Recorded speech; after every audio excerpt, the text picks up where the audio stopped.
Alrighty folks, here, welcome back to another session here with the New Trader webinar series. I am Marziti, your host, and I am a member of the Bullish Bears community, bullishbears.com. I am only a member. I'm not a moderator. I'm not compensated in any way for doing these kind of things here. I just enjoy doing it and helping out the community. So, the quick ground rules here are this is an open mic session. You're welcome to chat, talk into the session if you wish. You can also type messages over in the Discord. If you're not a member of the Bullish Bears group, please come check us out, bullishbears.com. We have a very active Discord group. All right. You're welcome to copy the video so long as credit is given to the author, that is me, Marziti. And as usual, I am not a financial advisor. This is for educational purposes only. All righty. Today we're going to talk about ranges. We're going to talk about deviations. We're going to talk about, deviations is really where it really boils down to, and how to trade said deviations. Now currently, let's see, I want to turn that off. Turn that off. And we'll turn that off. Here's the ES chart for today. Today is January 21st. What we see here is a traditional candle, green-red candle chart. This blue line that we have right here, white line and lower blue line, is called a Bollinger Band. Now, a Bollinger Band is a statistical trading model, and it works basically like this. The white line is a 20-period moving average, simple moving average. It's your average 20 simple moving average. Then we're going to plot two deviations up from that. So let's talk about what these deviation businesses mean. Let's see if I can get my notepad up here.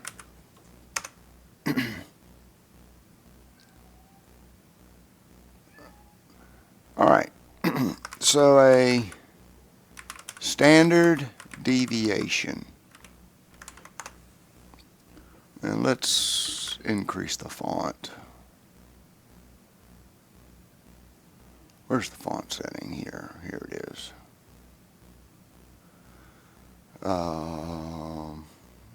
Let's get you up to 24. Shoot. Try that again. All right, there we go. Now you guys hopefully can see that. I am having some VPN issues today. Our network is acting a little funky, so if I drop and reconnect or something like that, let me know if there's some kind of instability in the stream. Okay. A standard deviation is a sample. It is saying based on the, in this case here, the previous 20 periods, we expect price to stay within certain boundaries.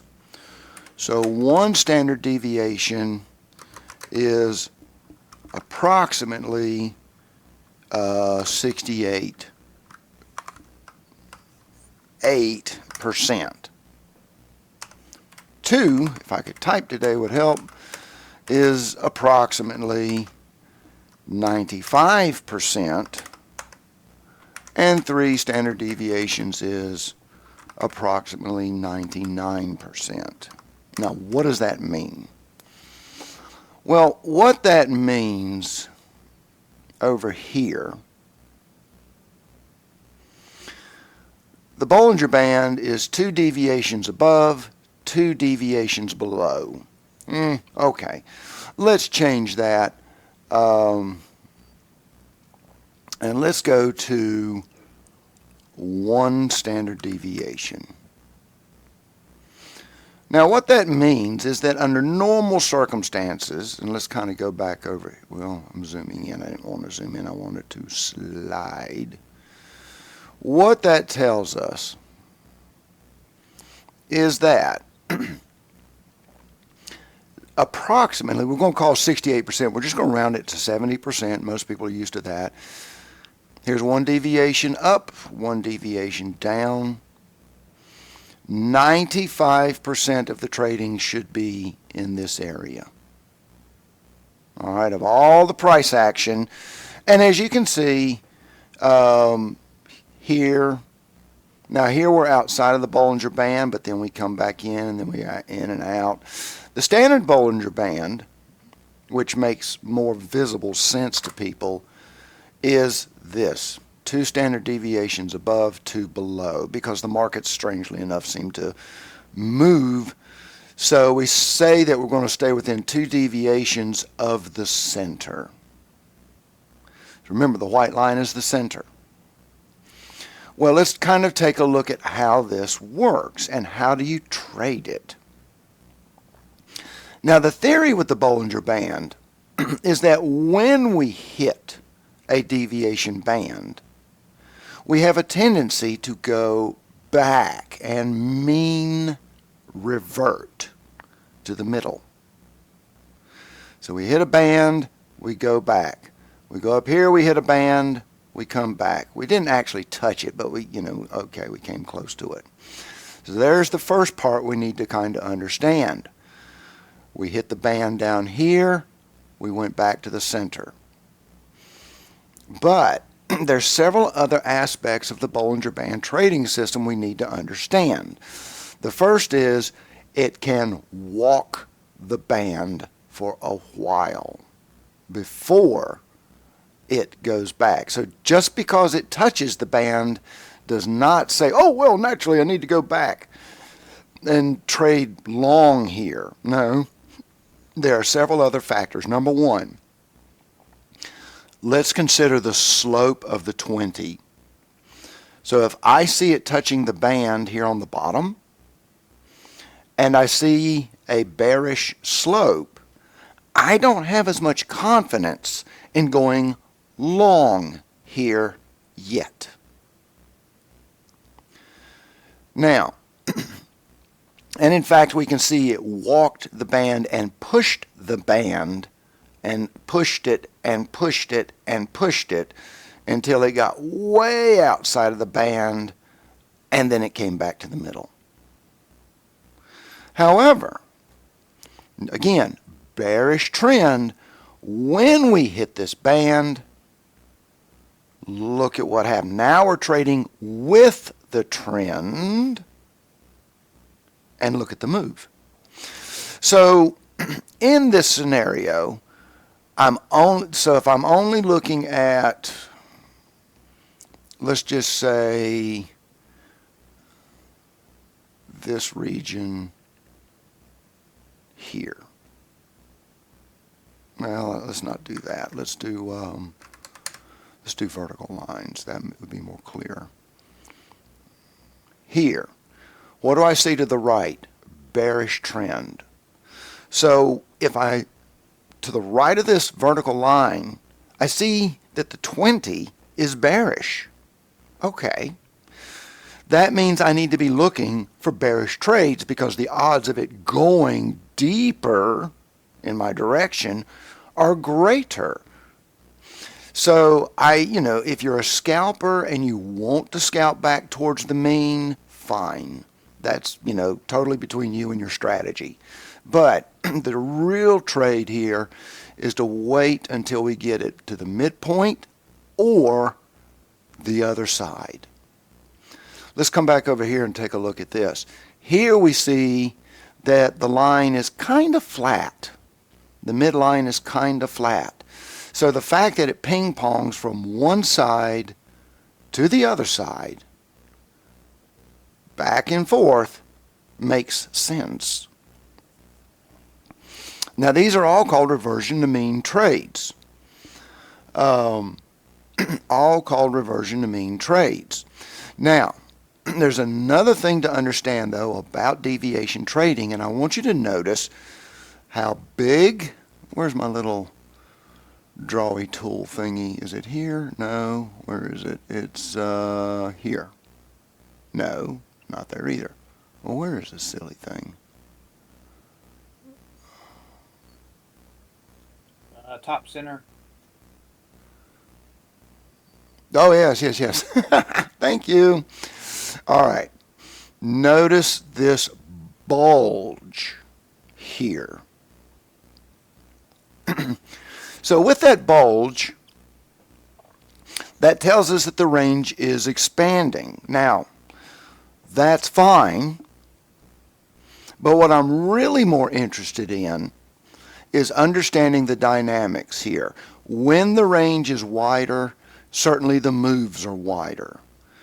But then we have this tightening up band right here.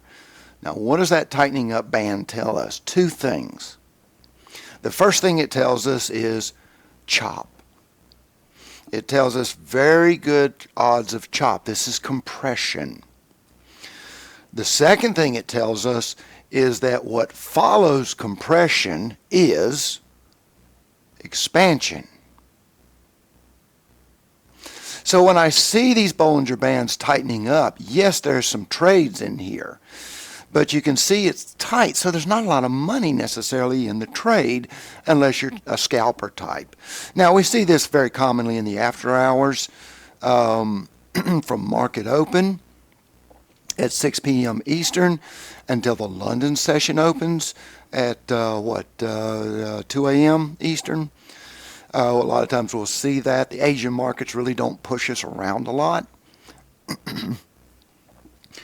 But when London opens, which happens here, you can actually see they started moving the market before the London Open. And then range expanded. Now I've got some range for trades in here. All right. So, like I say, we like these bigger bulges. We want to be careful. Now, notice again, we do stay inside the Bollinger Bands, but the range is compressed. There's not a lot of trades in here. Excuse me. And following compression comes expansion. So there's a lot to understand looking at something like the Bollinger Bands. Now, the unique, interesting thing about the Bollinger Bands, though, is dynamic, meaning the bands expand and contract as they go. Now, I'm going to show you something different in a moment based on linear regression. But so how do you trade this? Well, let's kind of zoom in. Let me get out of my tool here. And let's just kind of zoom in right here. We're flat right here. We do a pull down. We drop down. I see this close on this, and if it were me, I would go long, targeting at minimum. I would target the midpoint. If I have more than one contract or option or whatever, I can leave a runner for the far side, possibly so. Let's take the context, however, into thing here, and I see this high right here. I kind of see at the same time this chop range right there. All right, let's just pull it over here like that. We kind of see, excuse me, we see some candle dancing here. So if I were going long, certainly the midpoint or the 20 SMA is a place to take off the bulk of my contracts. Now, if you have seen this chop range, you can kind of anticipate that We'll stick a toe up into it. Notice how we came into that range, then we tried to come back out of it. We went back into that range, and then we broke the range to the other side. So first of all, like I said, I would take the bulk of my contracts off here. I might leave a runner or two for here. And I mean, that's really the only logical place left. From here on, we could certainly look further left for higher targets. Or you could just move your stop up under this candle, move your stop up, move your stop up, and then you would get stopped out probably around here on that with your runners. So that's one way you could do it. Now, if you took this long, where's your stop go? Well, your stop goes just a few ticks below this candle before. And let's just kind of open this up a little bit more. I've got to give a little bit of breathing room here. But let's see, that's 68.43, 1.68 right there. Plenty of room for a stop to go 1 point down here. And in fact, if you look to the left, you can see that we had gone into a fair value gap over here, but here's a low at 6841.75. So we give a little bit of breathing room down here, so that, because we do see that it did wick down. So this candle opens. I don't know whether it went up first, down first, or whichever. We don't know that without zooming in on an even tighter time frame. However, like I said, we give it a little room. First target, the midpoint. And that's called a reversion to mean trade. That's a very cut and dry trade. Now, what about the other side? Here we have a bullish trend. But did we get any forecast about this? Well, not really. Right here, we've got a big ass candle. Now, let's snap our fibs to the big ass candle. Right there. We hit the Bollinger Band. And we've got a couple ways we can look at this. Number one, remember the magic? 111, 1, 2, 3, 6. Okay? I'd have to set my stop outside of that. So if I went long here, my stop would go down here outside of the 236, because that's, if we close below the 236, then yeah, we're bearish. Here's the midpoint. Here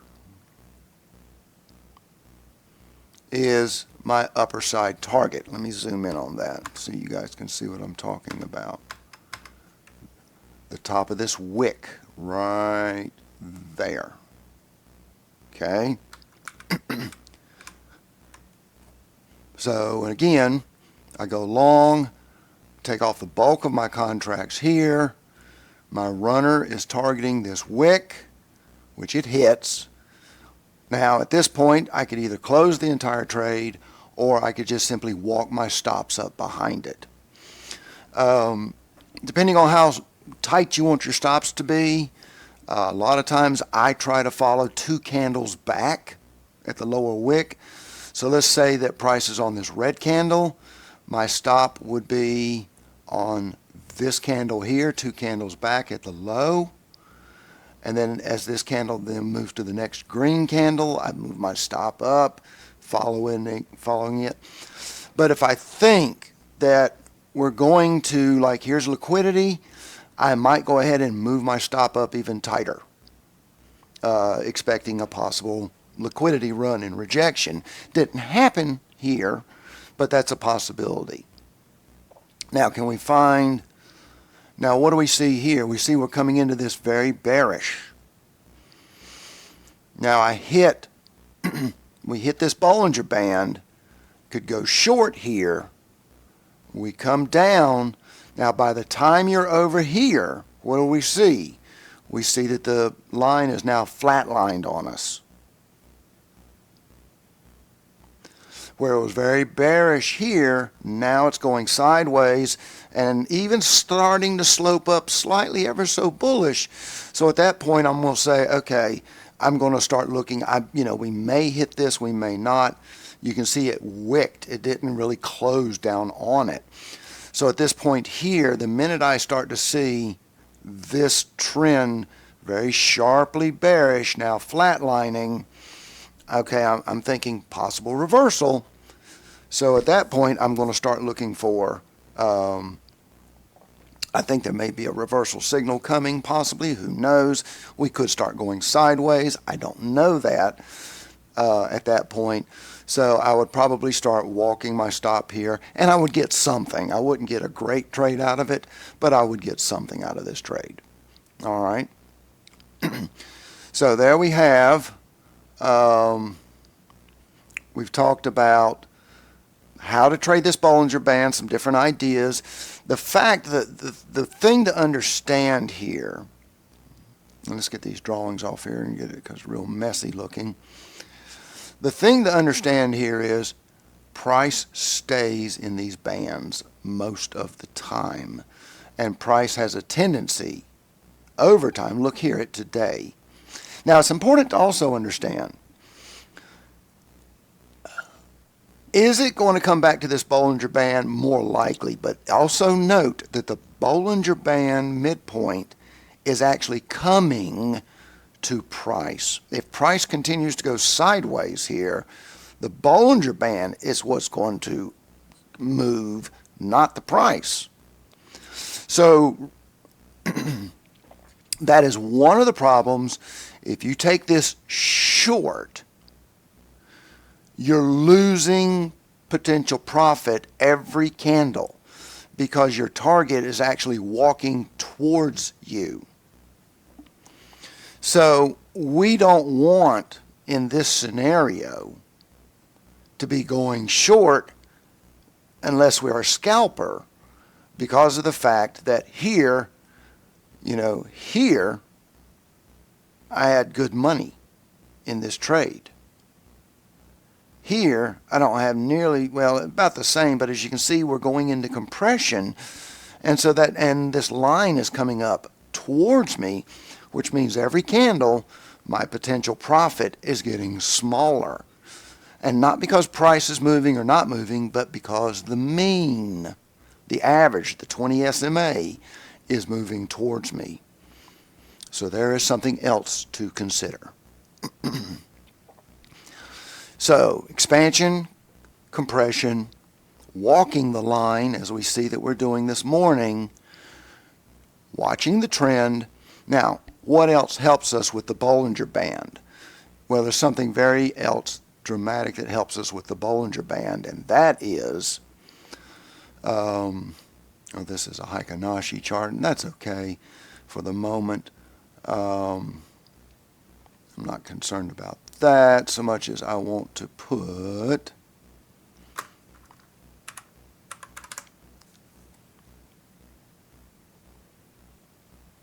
I didn't mean to do it twice. Hang on, cut this out, cut that out, and we're not on the same chart. Okay. Wrong colors and everything. Dadgummit. All right. Let me fix. Well, all right. These are both Bollinger Bands. One is this template's got the wrong colors to it. Let's see. Anyway. The point is, hang on, it's going to bug me to no end. Save indicator template, temp, save the symbol, overwrite, over here. And you're still in Heikin-Ashi candle. Okay, there we go. On the left is the 5-minute.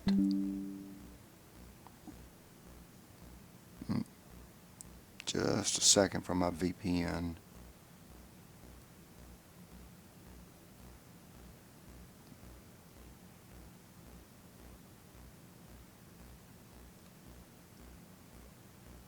Come on. Stupid thing. Okay. Check Discord. I am still connected. Okay.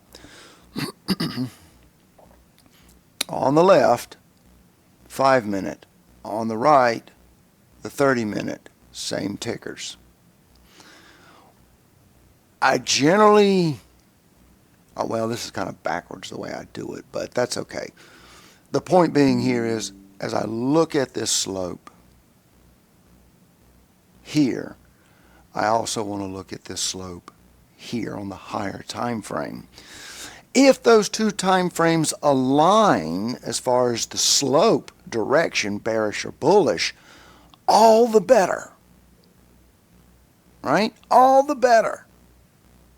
But what I need to remember, if the higher time frame and the lower time frame are divergent, meaning one's bullish, one's bearish, be mindful that the smaller one, the lower one here, the 5, can chop and wave on you more and more up, and then, bullish and then bearish and then bullish and then bearish.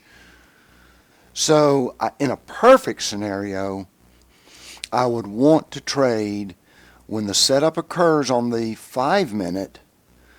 The trend line is aligned with the 30-minute.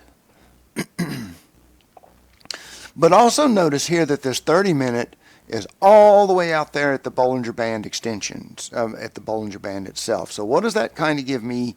You'd look at this and the first thing you'd say is, oh, we're supposed to go bearish here now. We're supposed to go bearish here. Yes, we can. Absolutely can. The challenge with a higher time frame, in this case the 30, is the intervals, the candles are taller, so your stops are a little bit further away.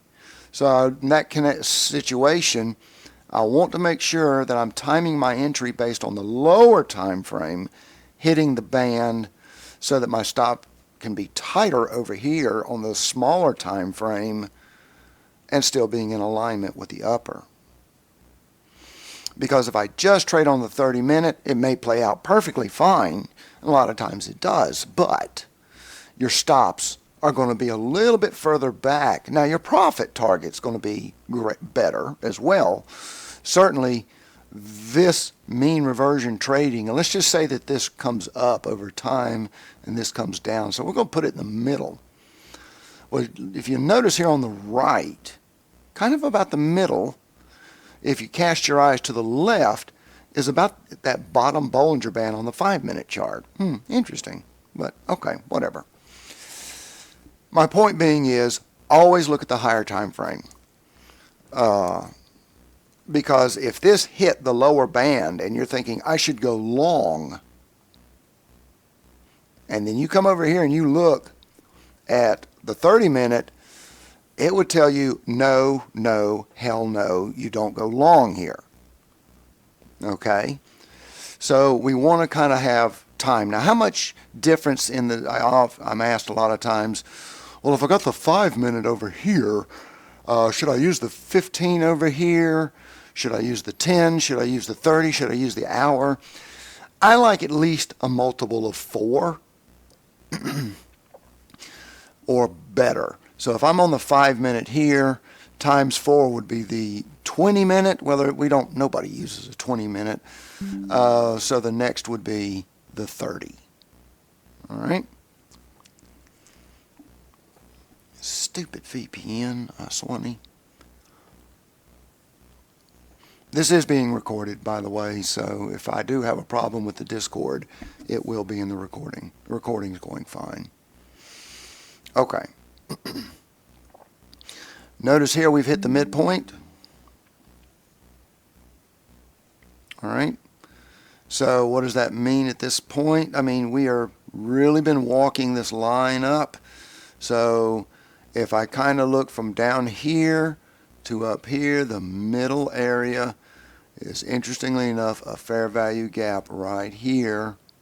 So we may actually come down back to around 68, 66. Possibly so. All right. Any questions about these Bollinger Bands? We're going to move on to the linear regression next.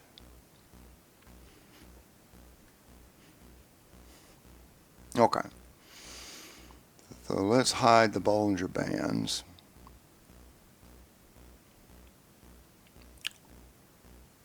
You go away and delete all the drawings. Okay. Now, they're called different things. There's linear regression. There's regression. Now, if you're using trait of Veit, there's linear regression with SDC. So I'm going to add that to both charts. Actually, I'm just going to go back. I'm just going to go to one chart because you guys get the idea of the higher time frame. Let's see what's built in. Linear regression. Okay, this one's built in. So let's just add that. This one's built into TradingView. A linear regression is very similar to a Bollinger Band, except the lines are fixed. They don't expand and contract like they do with the Bollinger Band. The deviations are the same. The Bollinger Band uses a 20. The built-in default one on TradingView uses 100. And that's fine. That's fine. I could put 20 on here just to be comparable to the Bollinger Band. 2 deviations up and down. Again, fine. Okay, now let's zoom in here a little bit.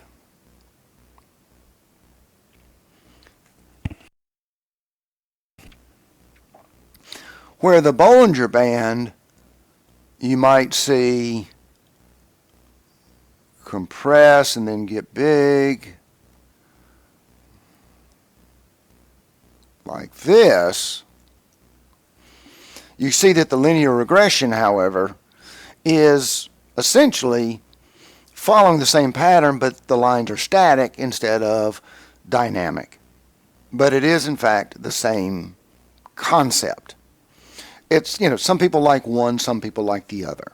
Again, we're doing the trading strategy is a little bit of the same. I like the Bollinger Bands better because they show me the compression that we do not see with just pure linear regression. You say, well, okay, well, why in the world would you choose linear regression at all? And the answer to that is, come here, there you go. When I set it to a higher time frame. So if I'm on the 5-minute, that means there's 12 5-minute candles in an hour. And let's just say we're going to look back 12 hours. So that's 12 times 12, 144. So we're looking back to what? The last 12 hours. I think I'm doing that right. Yeah, 11:30 now Eastern and 12. Okay, that works. Now, this might be good if you're doing options. Maybe you're selling options or something like that. Maybe you're buying options. Maybe you are doing micros on the futures, and you want multiple targets or different things like that. So one of the advantages here to the linear regression is the fact that it's oftentimes used for a larger time frame to show you, because it's going to be wider. It's definitely going to be wider. And so that's going to show you wider, or by that matter, if you're willing to accept some, here's a, 10 points. That's a 10-point gap right there. So if you're trading the micros and you're willing to accept a 10, 12, 15-point stop, targeting here. I mean, beautiful run, 6,900 down to 68, 60, 70. So that's risking 1 to make 3. You know, very possible. How else do you look at this? We see this chop range right here, that order block, which aligns with this volume. I mean, this whole area right here. So very good possibility that we come back to this today or soon, whatever. So we're simply changing the scale of things. So that's where the linear regression works. But again, the premise still holds the same. 2 deviations, simply saying that 95% is going to stay in between these lines. And you can see it does, or 99% actually, because it's 2 above, 2 below. And as you can see, it does, except for that little outlier right there. All right. So there's Bollinger Band, and there's standard deviation. Now, some people will overlay deviations by adding it a second time. And they'll do it like so. And they'll set 1 at 1, 1 at 1. And so what we end up with is both a, and let's make this the same 1, 4, 4.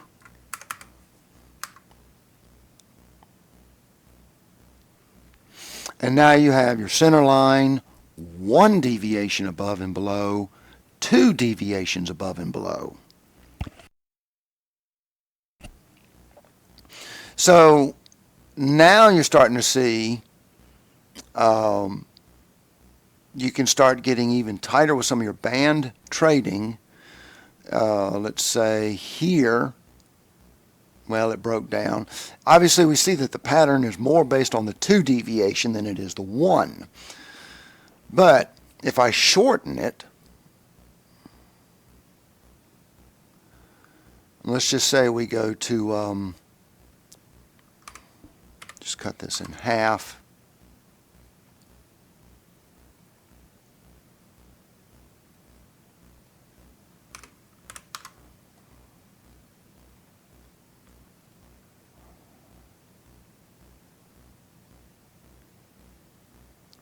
Okay, well, it still played.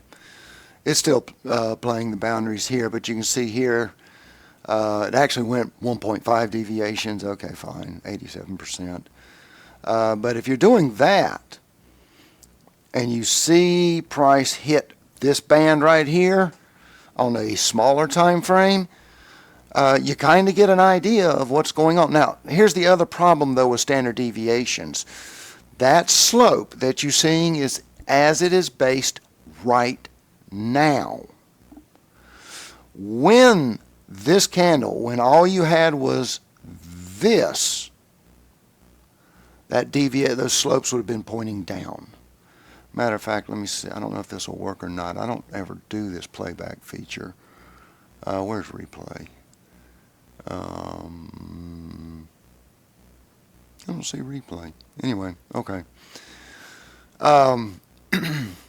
Remember, though, this standard deviation is based on where everything is right now.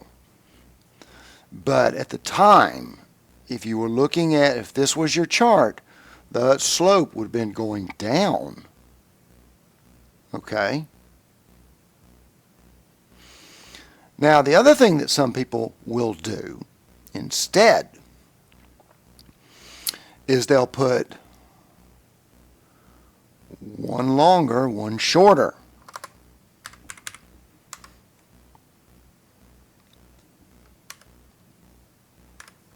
We'll make them all 1 deviation. But what I want you to see here is this one is twice the length of this one. And that gives you your higher time frame concept. Earlier we were talking about the Bollinger Bands, and I said I had the 5-minute and the 30-minute up. Well, this is kind of the same idea. I've got a higher time frame one up, and I've got a lower time frame one up. Now, it's a little messy, isn't it? It's a little messy. It might look easier to split it into two charts or something like that. But that's another way that you could look at this. And what you would be watching is the angle, because when we get sharp, acute angles, acute or obtuse, I forget. Anyway, when you start getting the very sharp angles, we know that price has a tendency to exhaust its momentum quickly and revert. So in other words, if one line is like this and the other line looks like this, well, this is very sharp angle. We know that this exhausts and rolls back down eventually. But if one line is like this and the other line is kind of like this, well, that's not that much of a difference. Okay? That trend could continue. So there are different ways to look at that. Anyway, that's very confusing for a lot of people. That's why the Bollinger Bands are so much more popular with this idea of reversion to mean, is because just trading the lines of standard deviation can get a little confusing to people. So again, I personally like the Bollinger Bands for all of this. Just makes life so much simpler. But any questions about this? Okay. Let's get rid of that. Now, I want to turn on VWAP for a moment. And, well, no, that's not what I wanted. Quit.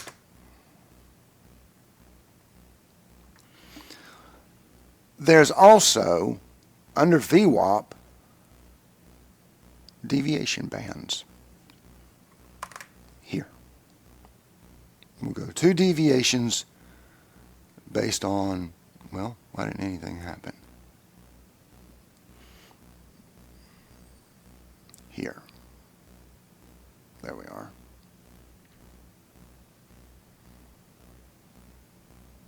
And I need the lower one. Did I not do the lower? Oh, duh. Now, it's important to understand what VWAP is. VWAP is volume weighted average price. It's a moving, it's very much a cousin to when we talk about volume nodes, volume pointer controls, and stuff like that. VWAP is, the idea of VWAP evolved years and years ago, that there were a lot of discrepancies in the end of day price. The bids and the asks prices years back were incredibly wide. And so somebody would put in an order for a market on close order, and it was kind of a crapshoot as far as what they get, because the bids and the asks a lot of times on a stock or an index were just so wide that it's like, I have no idea where I'm going to fill. And they got mad about it and blah, blah, blah. VWAP came about to say that the market makers will say, we will guarantee you VWAP or better.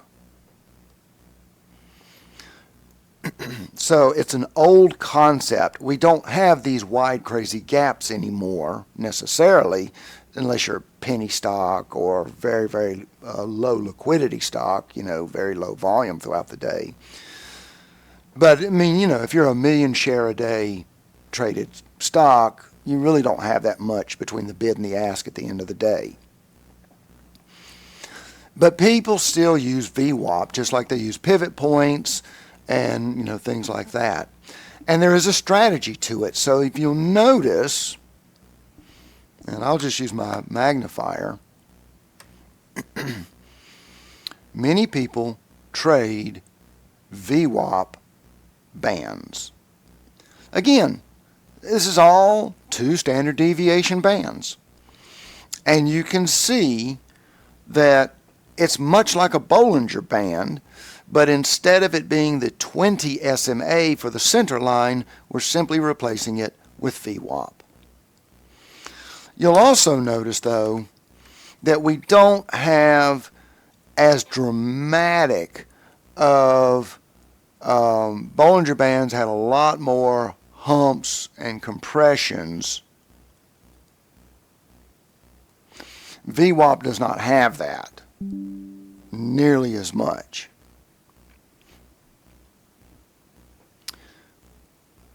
So, hello, Signet. Welcome aboard, sir. How you doing? Doing groovy, man, groovy. We're talking about reversion to mean and deviation trading and stuff today for the new traders here. So we've talked about Bollinger Bands, linear regression, talking about VWAP with 2 standard deviation bands on it now as well, and comparing it to other trading strategies. Nice. So, which, I mean, have you ever messed with VWAP bands before? Yeah, I used to have a VWAP walk strategy where price would continue to press the edge of the band and force it to expand. And then we would look for the other side of that, the failure, the 1, 2, 3 fail off the VWAP bands. Yes. Yeah. Absolutely. Absolutely. So,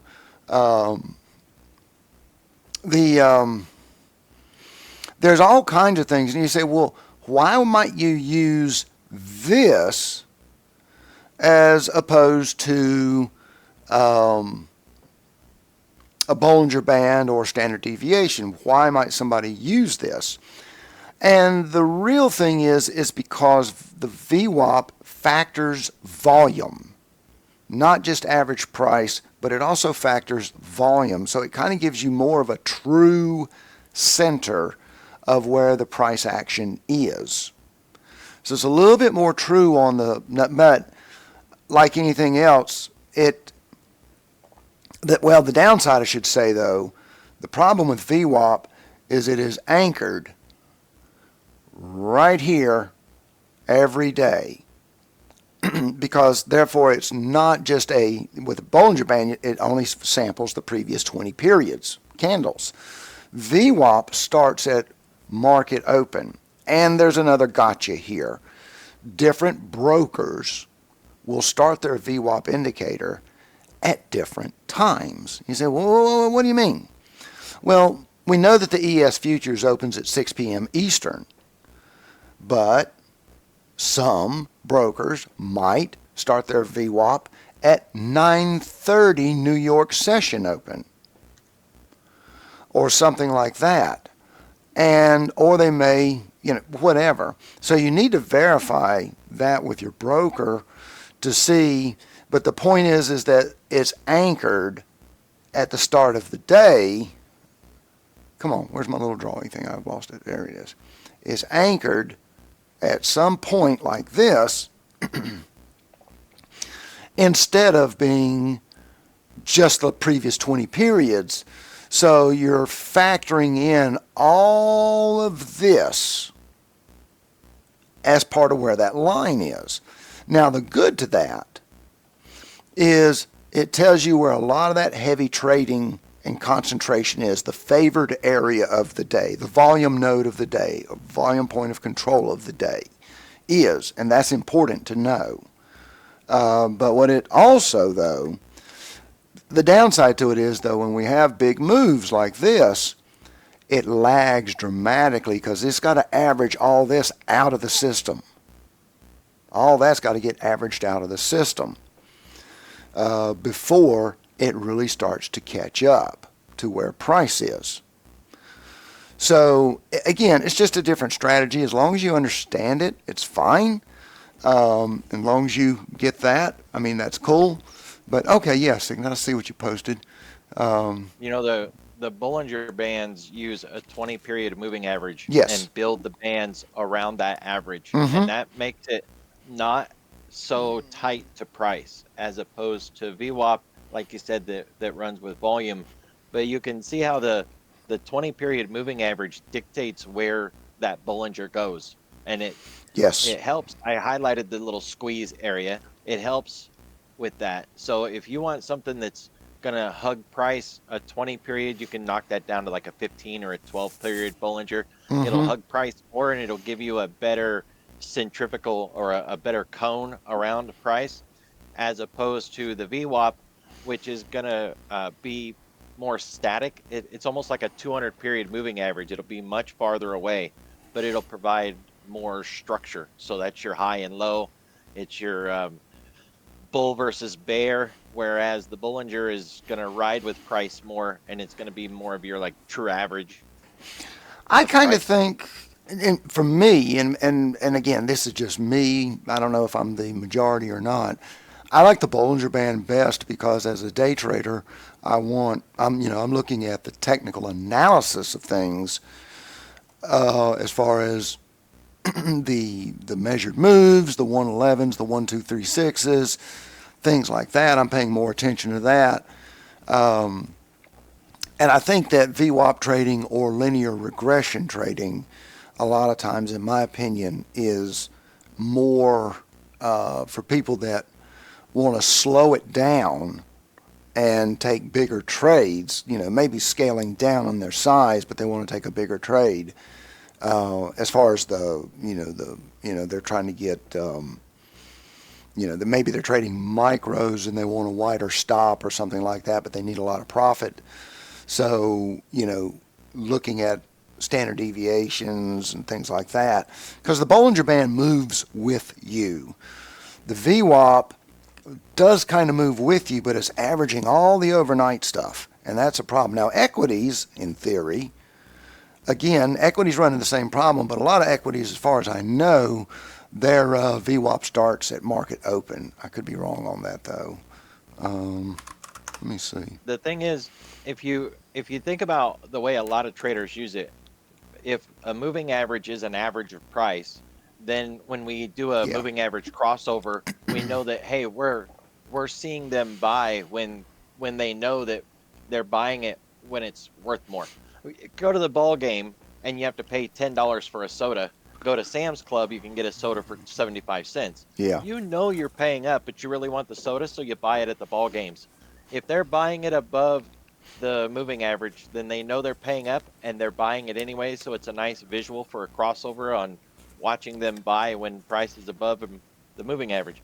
But Mm-hmm. with VWAP, you can look at it from what's our perspective. If we're above the VWAP, then we should be looking for long trades. If we're below VWAP, we should be looking for bear trades. So you can use them in the context that they're designed for, and that makes both of them valuable depending on what kind of trader you are. If you like destination trading like me, I like to aim for a target. If we've run up high and we start to fall, where are we going? VWAP. I already Yeah. know we're going to VWAP. That's a beautiful strategy. It's destination trading. But if we're at the highs and I'm looking for a fall, crossing the moving average is a nice trigger to start looking for shorts. Yeah. So it's just whatever style you want to play. Let's make that purple also and just make it into a dotted line. I think that'll look better.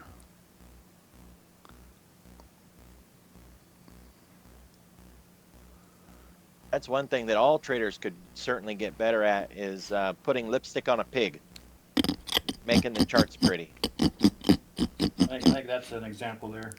It's like for crossing the um, EMA with the VWAP. Yeah. Yeah. So now this is kind of spaghetti right here, looking, and I don't know how well you guys can see this band down here and up here, but at any rate, that's something. But any rate, so let's also look at, well, are there other things that can help us with this whole regression to mean concept, whether it's the Bollinger Band or whatever you're using? And this is sometimes there are two things that can really help you. Number one, always key, is just plain old fashioned price action, technical analysis. We see a high right here. Let me put a line on it. Bam, there it is. Look what happened. So does it surprise me that, so what, how do I interpret this? Well, I would interpret this as bullish, liquidity, pull back to mean. Now, the fact that it went all the way back down, I would say, that's where my runner would be. But again, remember, I'm trading against the trend here. So I would close out the majority of my contracts at the midline there. But again, technical analysis right there. Well, what about down here? What's this thing you got? Well, this is the RSI, and I'll zoom in on it. And as you can see, we went into overbought territory. But the thing you have to understand, RSI is like the Bollinger Band. They have one thing in common in this regard, and that is, see how this Bollinger Band, these price just walks this Bollinger Band and walks it and walks it? Look down here and notice that RSI stayed above overbought, stayed above, stayed above, stayed above, stayed above, or in that area before it finally decided. So you can't necessarily say, oh, we hit overbought, it's time to go short. No, because it can walk it, just like the Bollinger Band can walk it. And so that's why we always end up coming back to technical analysis and price action.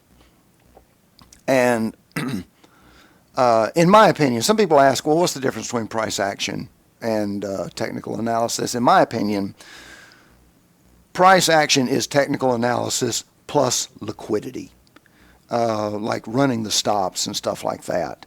That's my, technical analysis is, here's a trend line, here's a bull flag, stuff like that. When we add the knowledge in, though, like fair value gaps, stop runs and stuff like that, to me, that's what I call price action.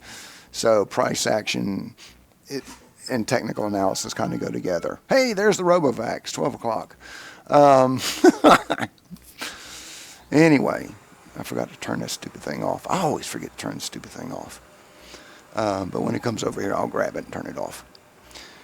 Questions, comments from anybody so far? We're into this for an hour. Any thoughts, questions about how to play it or anything like that?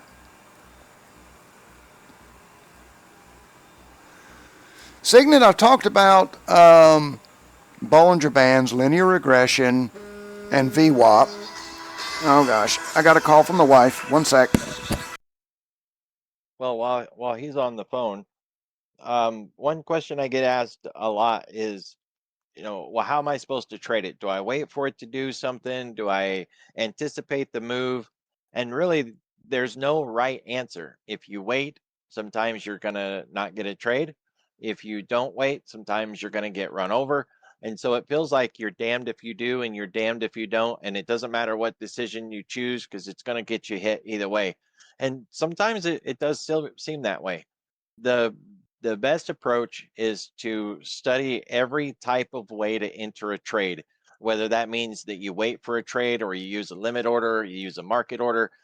Try each of the different styles on paper and kind of get a feel for what you like, because there is no right way to do it every time. And sometimes using one versus the other might be more beneficial. But it's not like somebody can just write a book and say, well, in this scenario, you should do it this way. And in that scenario, you should do it that way. You should try to do what suits you best. And the only way you'll know what suits you is to go in and give it a shot. So go to paper and try the various ways of entering a trade, because it is a finite amount. It's not unlimited. There's only so many ways to get into a trade.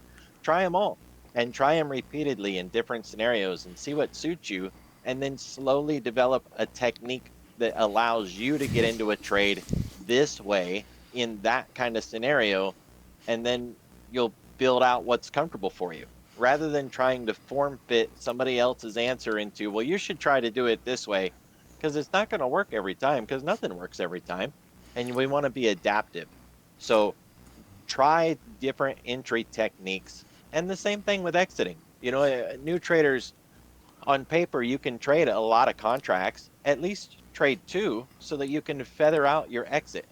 Maybe when you're on a real account, you're not going to want to use two because, it's twice the risk. But having more than one contract gives you an opportunity to get out with more than one exit. That way you can reduce risk, take some off, leave a runner, and try to get familiar with the when do we add in? Can I add another one later on? You don't have to start with two. You can take one and add another one along the way, take one off, put it back on, take one off, staying in the whole run, the whole time with at least one contract, and then fading your risk with two, three, four, five extra contracts along the way. It's all technique, and it is just something that you learn to feel for.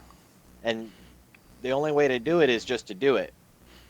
Yeah. I was documenting my journey with that with pictures. So I would take pictures of a trade and I would highlight, I should have got in here. I had an opportunity to add another one, kind of teaching myself where I should have gotten in after the trade was done, right? Take a picture, look back, highlight those areas where it would have been a good idea to add one, or it would have been a good idea to take one off, just to teach my brain what to look for later when I was to take another trade. I could remember what I had done in the pictures and what I had done in my work to highlight, oh yeah, this is the same kind of area. Maybe I should try to add a contract here. The only way to get there is just to do the thing. Yeah, absolutely. And that's, I was trying to not record. Well, But of whatever. course, do it in paper. Yeah. So technical analysis, price action. I'm looking at this low right here. That would be a significant low to me. You see, they pushed down and immediately got rejected. But at any rate, thank you for filling in that. It's just everything's happening today. My VPN's been connect, disconnect, connect, disconnect, and I was like, I'm sure it's destroying the Discord group here, but I'm locally recording it. And then, of course, the RoboVac, and then my wife calls and everything. So sorry about all the interruptions on that, guys. Thank you, Signet, for filling that in. I appreciate that. Yeah, no worries. Okay, so Signet, let me bounce this one off of you here. So, like I said, was trying to say before my wife called, we've got we've talked about Bollinger Bands, linear regression, VWAP bands.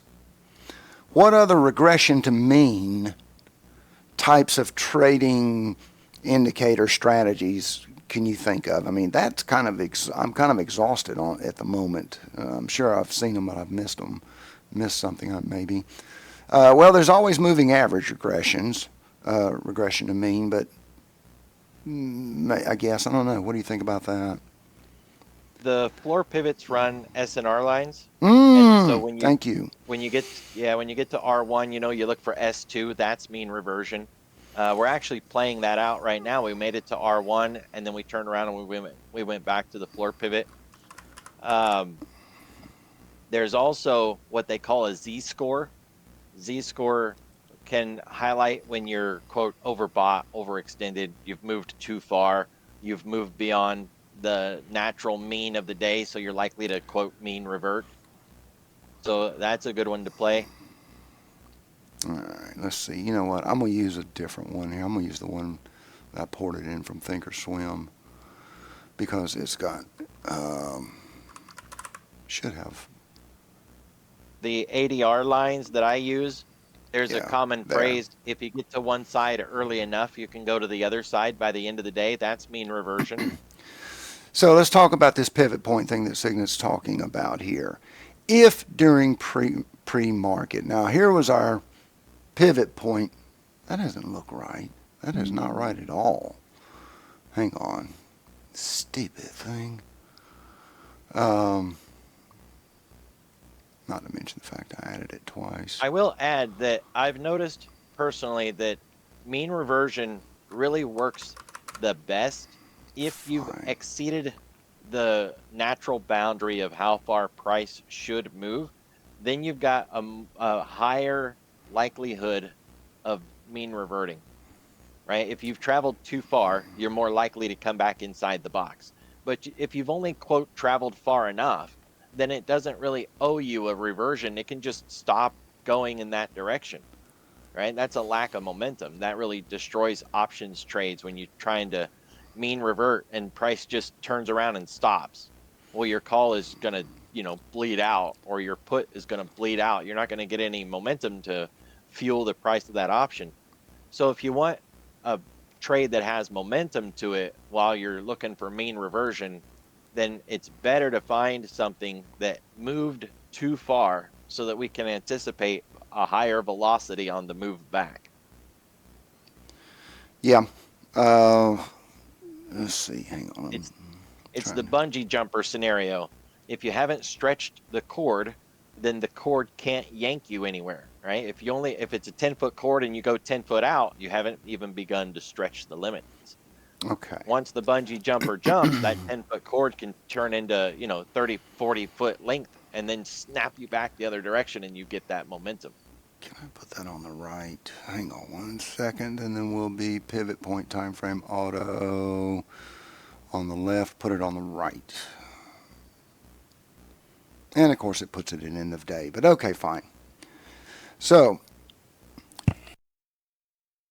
the theory goes, and Signet talks about this at during the morning stream. That's yesterday's pivots. Let me get that off the screen. There. Here are today's pivot points. Here's the center pivot point. Now, we've talked about this maybe in the past, I don't remember, but let me go over what this is. Before, we had a lot of computers, 70s, 60s, maybe even the 80s. We didn't have a lot of computers. As a result, we didn't have, all these intraday moving averages and all this kind of stuff. And the traders wanted some levels to put on their charts. So they kind of got together, and on the back of a napkin, they came up with some formulas, which they which they called pivot points. And it was kind of agreed upon by all of them on what it would be. Now, everybody's got a computer today. And because of that, these pivot points have no real meaning anymore. But by tradition, and just, by whatever, people still use them. People still use them tremendously. As you can see right here. So here's the central pivot point. And that is yesterday's high, low, open, and close divided by 4. And then there's a formula for what the pivot points 1 and minus 1 are, what they are. And then there's another formula for the second one above and below, and another formula for the third one. And so, price traders, algos, and everything else like that still respect these pivot points. Now, there's 2 things to understand. The first here is that the odds of hitting the pivot point are usually more than, there's 60, I think I ran the numbers one time and I came up with like 60% or something like that. So there's a good chance that price will hit the daily pivot point most days. Now, the second part, and Signet talks tremendously about this in the morning, is that during the overnight in the pre-market, if we hit one of the upper or lower levels, the R1 or the S1, this is what he's talking about. If in the pre-market or the overnight we were to have hit R1 during that time, we have a strange propensity to bounce off this R1 and go to the S2. And the same as the vice versa is the same if during the overnight pre-market area we hit S1 and we don't continue marching down, but we bounce on it, we have this strange propensity to go back to R2. It's weird. Now, again, it applies during the pre-market, the overnight session. It did not happen here today, in this day here. But if we go back, and let's see, I'm just going to scroll back and see if I can find. Okay. Now we opened way low. Of course, yesterday was a bit of an anomaly, so that's not a good one to use. We never came back above S1. No. What time was that? All right, so that was around yeah, that was market time, regular trading hours. All right, so here's 6 a.m.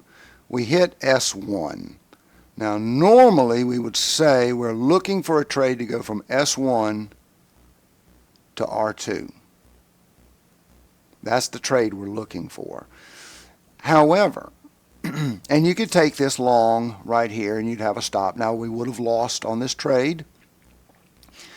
But if we go down, then we've got this. If we're going to go bearish in this case, then S2 is clearly on the table. What is this middle line here? I think I got one of those middle ones on the line. Oops, get rid of that. But as you can, what is that? Did I leave one of those others on? I bet I did. No, I didn't. I don't know what that line is. Anyway, weird. I've had some weird quirkiness with TradingView lately. No. No, we opened above. Okay, here we go. Here we are. We started above. Well, no, that's not it either. We didn't hit S1. All right, well, anyway, fine, never mind. It's a rare setup in the most recent days. But these pivot point, the pivot point itself does act as a magnet, and it's just simply by convention. There's no particular reason that should be a point of interest, except for the fact that everybody just knew it, just used it and used it and used it for years and years ago. I'm reminded of a silly old story. Husband sees his wife. She's got a ham she's going to cook, and she cuts the ends of the ham off, puts it in the broiler pan, puts it into the oven. And he says, "Why did you cut the ends of the ham off?" And he says, "Well, Mother always did that." And so, well, then they go ask, Mom, and said, "Well, your daughter, she cuts the end of the ham off. And why?" She says she learned it from you. She's like, "Yeah, that's the way my mother taught me." Well, then they go ask Grandma and says, "Well, why do you cut the ends of the ham off?" She says, "Well, the pan was too short." So, there's a lot of times they were like, "Why do they do that?" It's just because the way it's always been done. Somebody had a reason for it years ago. But that reason's long since been lost. I'm chopping again, dadgummit. That reason's long since been lost, but people still continue to do it, and pivot points are exactly the same way. Just like with the New York Stock Exchange hours at 9:30. It's tradition. There's no reason for it to be 9:30 anymore. We're global, but it's tradition. And so pivot points still work. And there's definitely, I know Signet's got a book that he talks about quite often called Secrets of a Pivot Boss. And pivots definitely can work. You can clearly see here, we chopped on that pivot point here. We chopped on this pivot point here. If we go back in time to earlier times, let me just scrunch the screen up a little bit. And let's see, this would have been this one here. Here's S2. Chop, chop, chop, chop, chop, chop, chop, all over S2. Pivot point. Yeah, chop, chop, chop, chop, chop, all over that pivot point. So these are definitely interesting kind of things to note, that those pivot points, like Signet's cog lines, they're just magical numbers. Here we are, we started way down here. Where did we go? Pivot point, or wait, R1, excuse me, it's on the right. R1 on the right. And then what did we do? Chop, chop, chop on it. So they make for great targets and things to be aware of. And there certainly is definitely a good strategy in doing that. So you can definitely see that There is some range-bound trading that you can do there. Now, of course, we do see, like today, we bounced right off of the R1 pivot and headed back towards the pivot, the central pivot point, or whatever you want to call it. So there's another regression to me. I won't say that this is necessarily as predictable moving back. What is predictable is fairly predictable, more than 50%, is that we do hit the pivot point during the day. The challenge with that, of course, is figuring out where to get in. And so this makes more of a target for a lot of people than it does some people do specialize in trading on pivots, Signet was saying, and you can certainly do that. You just have to adapt your trade to that. What else? What else we got to talk about here? So, okay, there's pivots, Bollinger Bands, linear regression, VWAP.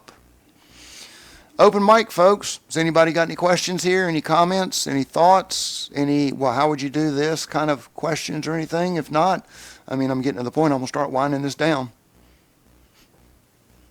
There's that liquidity run that I talked about. See what happened? Let's zoom in on that. I called this line out right here. And what did we do?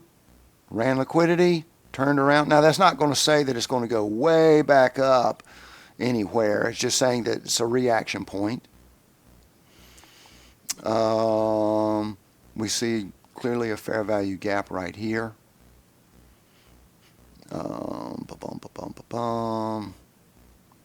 So, Did you discuss anchoring things? I did not talk about anchored VWAPs. We can certainly look at it. I must say that I am no specialist in this by any means, but let's throw it on. You can anchor drawings when it comes to the volume profile if you're using TradingView, and this gives you an opportunity to highlight just a specific area of candles, say the high of the day, the low of the day. That Globex area we had this morning that was like a really beautiful bear flag before we reversed. Mm-hmm. And it helps you highlight what is going on in that price action. I call it specific analysis, right? Like instead of doing TA on the entire trading day, I just want to do TA on this small group of candles to better understand what happened at the high or the Yes. low or wherever. We'll do one on the session. Thinkorswim doesn't allow you to draw the anchor, but TradingView does, and Trade of 8 does, and it's really awesome to be able to specifically anchor and highlight a select group of candles for your analysis. Yeah. Hang on a second. Let me throw this here and here. It kind of gets lost in the haze, but when it comes to technical analysis, to me, it's trying to analyze price action by asking questions. There's no wrong question to ask, and it's all designed to give you the information that you need to understand why price is doing what it's doing and where the hell are we going next. Let me fix this real quick. You did remind me of anchored VWAPs. So let me knock that out. Anchored VWAPs are awesome. Guys, if you haven't heard of them, there's a guy named Brian Shannon. He is like the premier anchored VWAP expert out there. And it's because of him that so many platforms even have anchored VWAP. He made it a mission to go out and harass different brokers and get them to publish the anchored VWAP on their platform for various users. What a mission. And he's got some good books. You can find just random videos of interviews that he's done on YouTube. If you was to go to YouTube and just type in Brian Shannon, he was at stockcharts.com, and they got free content that you can watch, learn about the guy. He's got moving average books where he makes some really good arguments about day trading with moving averages. and then of course the anchored VWAPs for swing trade, trend trade, day trade, futures trading. Great content. Really eloquent guy. That he could probably sell ice to Eskimos. He's just so eloquent. Okay. All right, so what I've got here, and I'm going to zoom in on this because I know you guys can't see that very well. We have 3 VWAPs on the screen. Remember I talked about they have an anchor point? Like in this case here with TradingView, the daily is anchored at market at session open 6 p.m. Eastern. Here's the daily VWAP. Okay. Here's the weekly. This one's anchored, I guess Sunday night at 6 p.m. And here's the monthly. Well, let's zoom out and take a look at what happens to that. Look how this weekly one choppity chop down. Where'd it go? Reversion to mean, if you will. Right back here, down, choppity chop. Up here, down, crosses.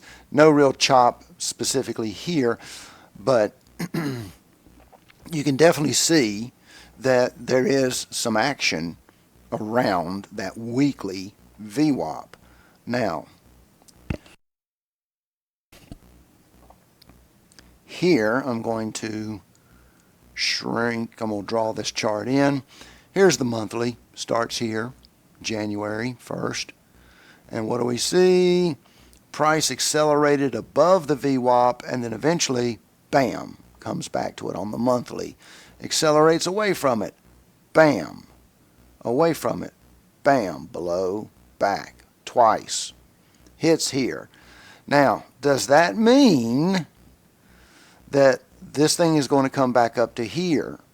Well, this can come down. Remember, we talked about that with the Bollinger Bands, that the Bollinger Band will come to you, will come to price, I should say, will come to price over time, just as much as price can go to the Bollinger Band midpoint as well. But there has to be enough volume in this, enough volume, because remember, volume, number of shares traded at a certain price. What does this tell us kind of right here? Flat, I mean, it's got a slight bullish slope to it, but not much. Not really much. This kind of monthly VWAP, anchored VWAP here, tells us that we really didn't go anywhere. We got a lot of chop around it, but we really didn't go anywhere as far as setting substantially new highs or new lows. Now, this is different. So do we think that these two are going to meet in the middle at some point? It's very possible. It's very, very possible. Now, remember, all this happened here because of Trump news. We were definitely bearish today. Clearly bearish. And then the Trump news came out that, and as I said, if you were in the morning stream, you heard me comment, Trump stated he was not going to use military force on Greenland. Well, of course he's not going to use military. They're NATO. He can't. That would be the stupidest thing on the planet, is to use military force on a NATO member. So that was never an option, but people kept talking about it like it was an option. No, it was never an option. The fact that he has to state it to people and the markets react to it is just stupid. It's absolutely stupid. But, you know, it is what it is. Remember, the markets are more psychology than anything. That's a hard one to learn. Markets are way more psychology than you think they are, than I did. Trust me, that took me forever to figure that out. Yeah, I was in a put. Right here, Signet, I was in this put. Trying to go south. And when that thing turned around, and I took about a 50% loss on it before I cut it. But then when we were up here, I took a 0 DTE put, sold a 0 DTE put down, spread down here, and more than made my money back up on that one, and finished very nicely. Credit spread, that's what I'm trying to say. Took a credit spread against that. But anyway, and got out somewhere up here. I forget. But at any rate, made good, really good money today. So again, like I say, yeah, the markets are psychological. No, of course, Trump was never going to put troops on the ground in Greenland as an occupation kind of idea. NATO countries are bound by contract to defend other NATO countries. So, all right. So again, we're coming back to this monthly. Will we come back to the monthly? Well, I suspect they're going to meet in the middle, but who knows? We don't know. Now, the things that Signet also was talking about, if I understood correctly, he was talking about the daily, the session highs, the overnight highs, and things like that, and lows. So let's take a look at that. And this gets us where we actually get more into the measured move. So I'm going to drop a line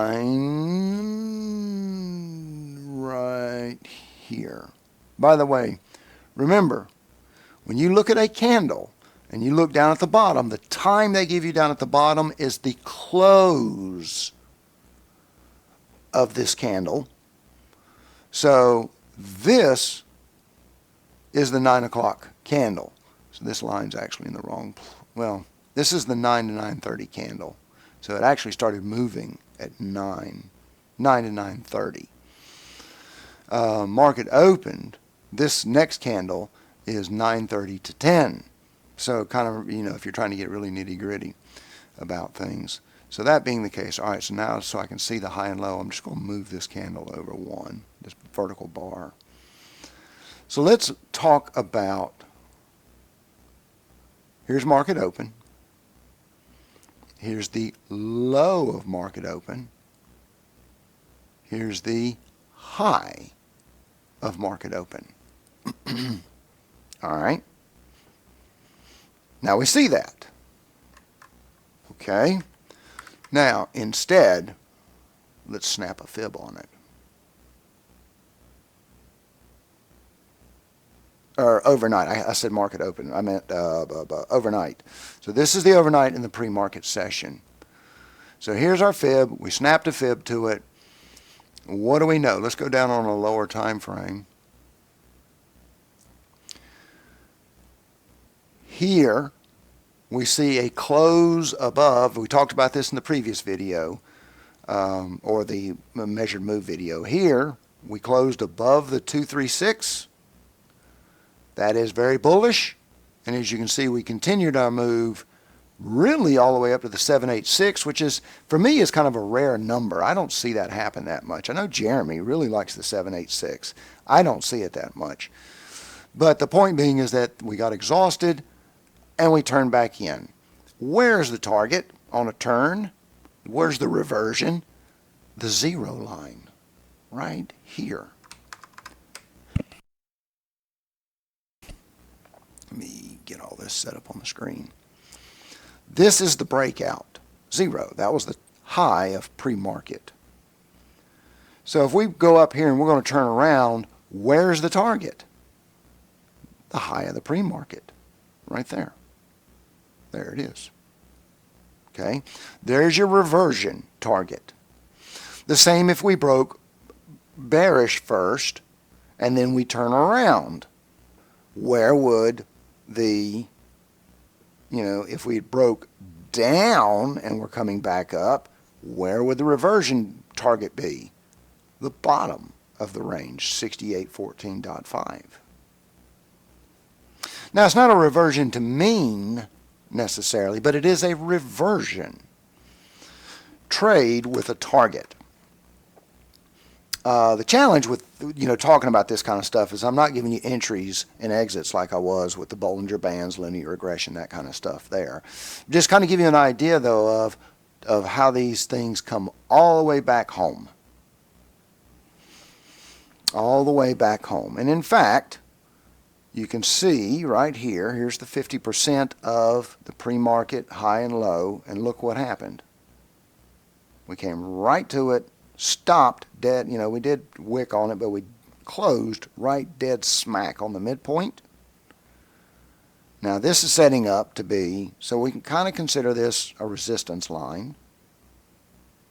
So we have a break, or a bounce.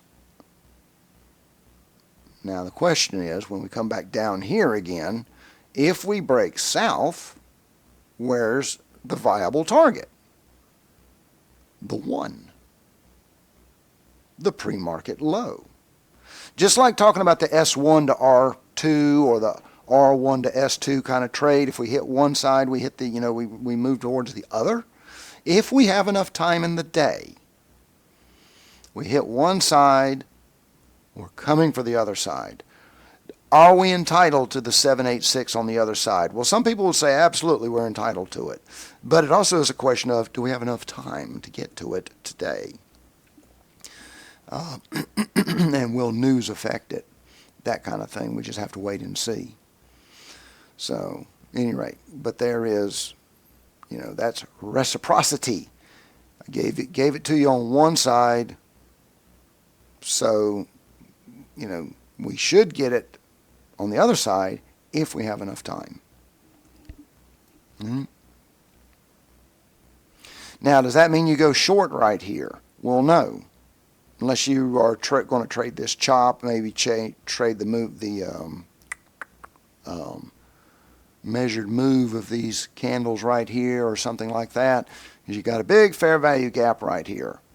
So could we turn around, bounce back off this and come back up to here? Absolutely we could.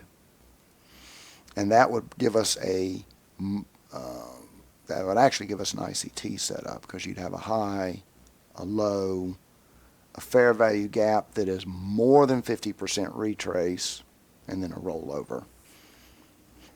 So, but that has nothing to do with range trading so much. All right, so I've deviated into the bushes a little bit here. The other things, though, that Signet's talking about is the prior day high, the prior day low, and that becomes a measured move, a range. The week high and low, the existing week's high and low, unless it's Monday, or until you breach it within the week, and then in which case you have to use last week. All right. Let's see. I don't bother to.